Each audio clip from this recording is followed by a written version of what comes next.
పంతులు గారు,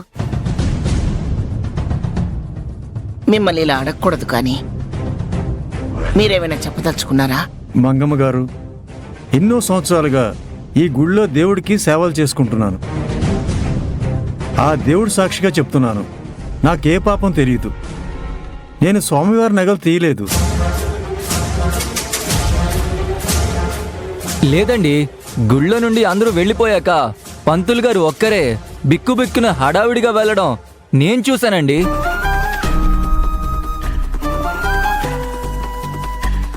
కావాలంటే బయట పూలు పళ్ళు అమ్ముకునేవాడిని అడగండి. ఏమయ్యా, మీరు చూసారా? చివరిగా పంతులు గారు వెళ్ళడం నేను చూశానమ్మా. ప్రతిరోజు నా కొట్టుకు దిష్టి కొబ్బరికాయ కొడతానమ్మా. నేను కొట్టు మూస్తుంటే పంతులు గారు వెళ్ళడం నేను చూశానమ్మా.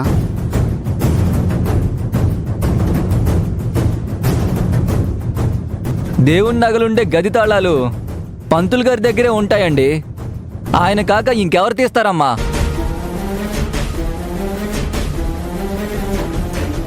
దీనికి మీ సమాధానం ఏమిటి పంతులు గారు?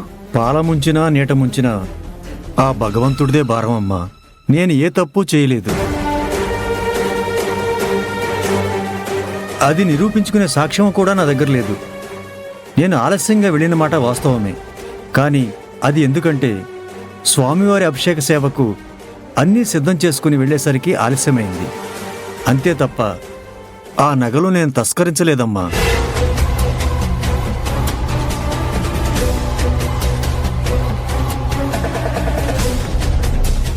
గుడిలో సర్వేలెన్స్ కెమెరాలు లేవా? అవును, సీసీ ఫుటేజ్ చెక్ చేస్తే దొంగెవరో తెలిసిపోతుంది కదా. గుళ్ళో అలాంటివేం లేవండి. ఊరి జనం మీద అంత నమ్మకం. పంతులు గారు, ఎన్నాళ్ల నుంచో భగవంతుడికి సేవ చేస్తున్న వ్యక్తి మీరు. మిమ్మల్ని అనుమానించడానికి నాకు మనసు రావటం లేదు. అలాగని సాక్ష్యాల్ని తీసి పడేయలేం కదా. ఇప్పుడేం చేయాలి?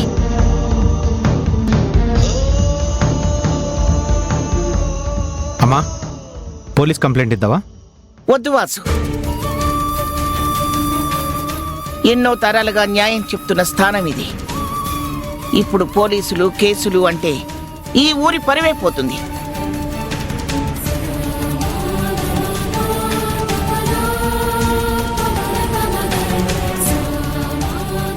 దేవుడి సొమ్ముకే దిక్కులేదంటే ఇక మన పరిస్థితి ఏమిటని భయపడిపోతారు. వాళ్ళందరిలో ఆందోళన మొదలవుతుంది. అది నాకు ఇష్టం లేదు. నన్ను ఆలోచించుకోనివ్వు.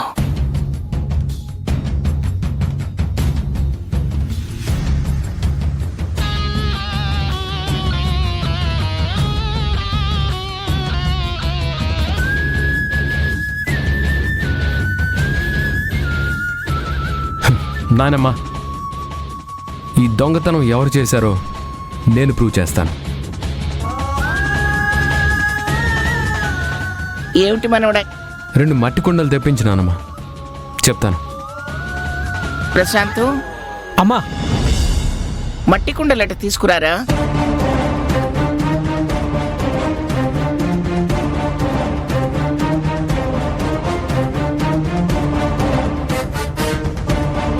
రాహుల్, ఏం చేస్తున్నావు? చెప్తానమ్మా.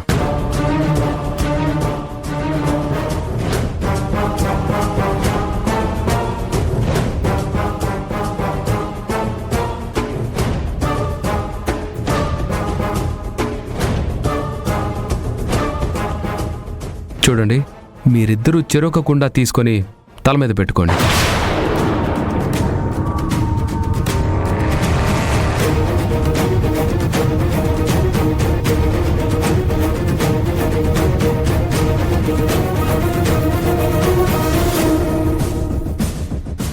ఇందులో వెలిగించిన దీపాలున్నాయి. మీరు గుడి చుట్టూ 3 ప్రదక్షిణలు చేసి రావాలి.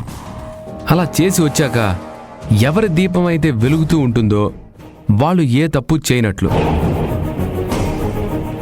ఎవరి దీపం అయితే ఆరిపోయి ఉంటుందో వాళ్లే దొంగతనం చేసినట్లు. వెళ్ళి ప్రదక్షిణలు చేసిరండి.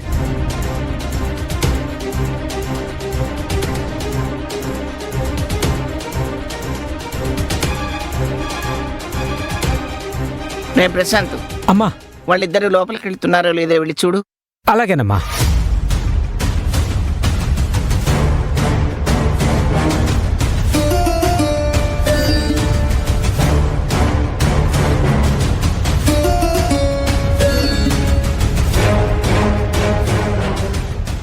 ఏమిటి మనవడా ఇది? దీపాలేమిటి, వెలగడం ఏమిటి, ఆరిపోవటం ఏమిటి? నాకేం అర్థం కావటం లేదు.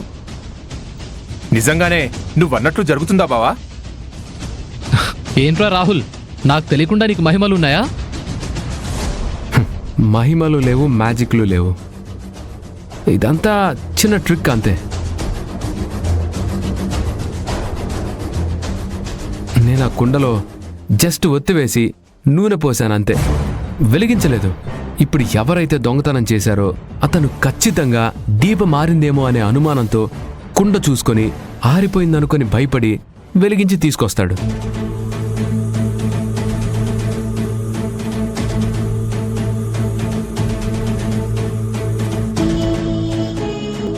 తప్పు చేయని వారు ఎలాంటి భయం లేకుండా ఉన్నదున్నట్లు తీసుకొస్తారు. అర్థమైందా?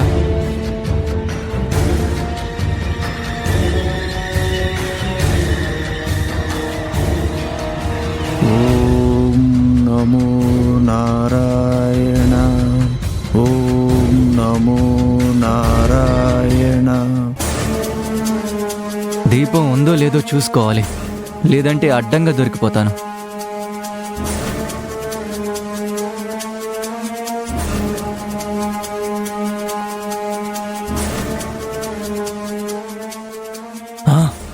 దీపం ఆరిపోయింది.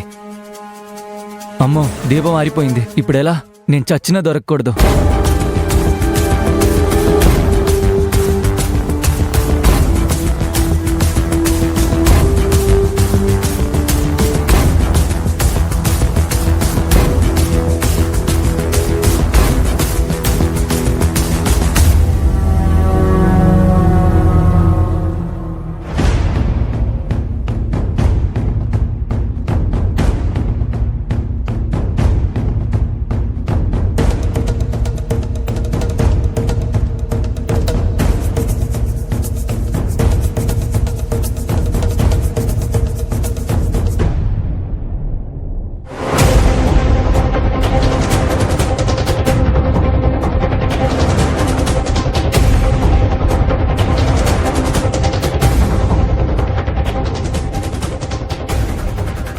ఒరే ప్రశాంత్, అమ్మా అవి తీసి చూడరా.